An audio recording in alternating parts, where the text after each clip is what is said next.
L'ente di formazione di Confartigianato Vicenza, il Cesar, sta per ripartire con una nuova edizione del corso di Tecnico Casaro, finanziato dalla Regione Veneto.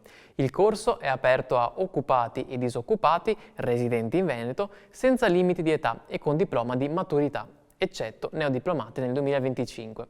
Sentiamo le informazioni principali dalle parole di Sabrina Nicoli. Cesar, in collaborazione con l'Agenzia Veneta per il settore primario e l'Istituto Aulo Ceccato di Thiene, sta raccogliendo le adesioni per il percorso formativo di Tecnico Casaro.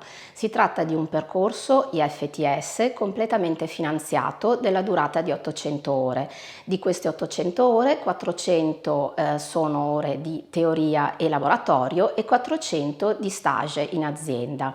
Il percorso finanziato dalla Regione Veneto verterà su alcune materie tecniche riguardanti proprio il settore caseario ed anche alcune materie di gestione aziendale, dal marketing alla comunicazione, all'analisi di contesto e alla commercializzazione, alla filiera di prodotto e la gestione aziendale. Il percorso si rivolge sia a occupati che disoccupati e consente di ottenere una qualifica valida a livello europeo e anche per le PPL, quindi per le piccole produzioni locali. La scorsa settimana si sono svolti gli esami che hanno visto la promozione e la qualifica di nuovi 9 tecnici casari e adesso appunto stiamo raccogliendo le adesioni per far partire a breve la nuova edizione.